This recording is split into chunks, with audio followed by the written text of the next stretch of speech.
Welcome back to news online.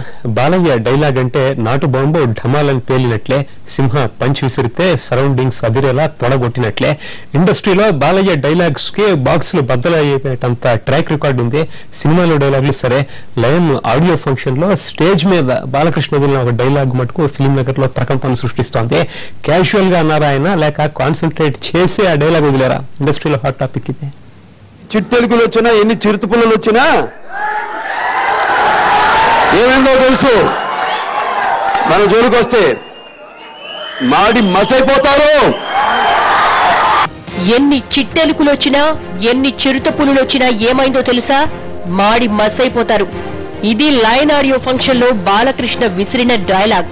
ఈ dialogue సినిమాలో ఉందా, లేకపోతే స్టేజ్ పైన బాలయ్యలోని రైటర్ అలవోకగా చెప్పిందా అన్నది చర్చ పక్కన పెడితే, ఆ చిట్టెలుకలు చిరుతపులులు ఎవరన్నదే ఇప్పుడు ఫిలిం నగర్ లో చర్చనీయాంశమవుతోంది.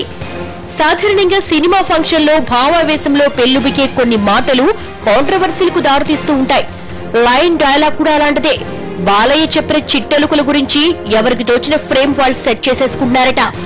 జూనియర్ ఎన్టీఆర్ గురించే బాలకృష్ణ అలా కామెంట్ చేసి ఉంటారని కొందరు చెవులు కొరికేసుకుంటున్నారు.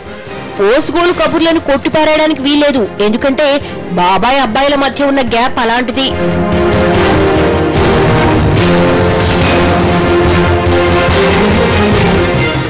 కొన్నేళ్ల క్రితం తెలుగుదేశం పార్టీకి తురుపు ముక్కలా ఉండేవాడు జూనియర్ ఎన్టీఆర్. ఆయన తండ్రి హరికృష్ణ పార్టీలో కీలక పదవిలో ఉండేవారు. కానీ ఇదంతా కరిగిపోయిన గతం. 2009 ఎన్నికల్లో జూనియర్ ఎన్టీఆర్ ను ప్రచారాస్త్రంగా వాడుకుంది టీడీపీ. ఆ టైంలో తనపై వచ్చిన విమర్శల్ని సినిమా డైలాగ్ తో తిప్పికొట్టాడు జూనియర్. అవడు పడితే ఆడు బొడ్డాడు, బొడ్డాడు అంటే గొడ్డలోడ తీసి కొడతా. అలా పిలవాలంటే ఓ అర్హత ఉండాలి, లేదా నా అభిమానై ఉండాలి. 2014 ఎన్నికలు వచ్చేసరికి బొడ్డోడిని పూర్తిగా పక్కన పెట్టేసింది. బొడ్డోడు అంటే గుడ్డలు ఓడదీసి కొడతానన్నట్లు నందమూరి చిన్నోడు కూడా గ్యాప్ మెయింటైన్ చేశాడు. ఇది ఒకందుకు మంచిదే అనుకుని ఫ్రేమ్ లోకి జూనియర్ రాకుండానే ఎలక్షన్ సినిమా చుట్టేసింది టీడీపీ. పైగా అబ్బాయి లేకపోతేనే బాబాయ్ ఉండనే ఉన్నాడు.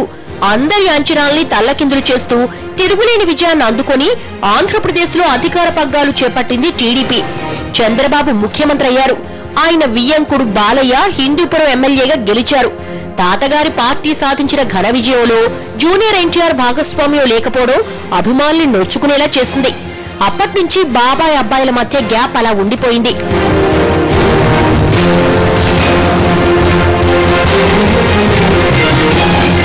లోకేష్ ను భావి నాయకుడిగా తెరపైకి తెస్తున్న టీడీపీ కూడా ఇప్పుడు జూనియర్ ఎన్టీఆర్ ను అస్సలు లెక్కలోకి తీసుకోవట్లేదు. హరికృష్ణ అలకల్ని కూడా పట్టించుకోవడం లేదు. పార్టీ లోపల బయట తండ్రి కొడుకుల ప్రమేయం ప్రభావం చూద్దామన్నా ఎక్కడా కనిపించలేదు. నందమూరి వంశం తరపున బాలకృష్ణ ఒక్కరే టీడీపీలో కీ పొజిషన్ లో ఉన్నారు.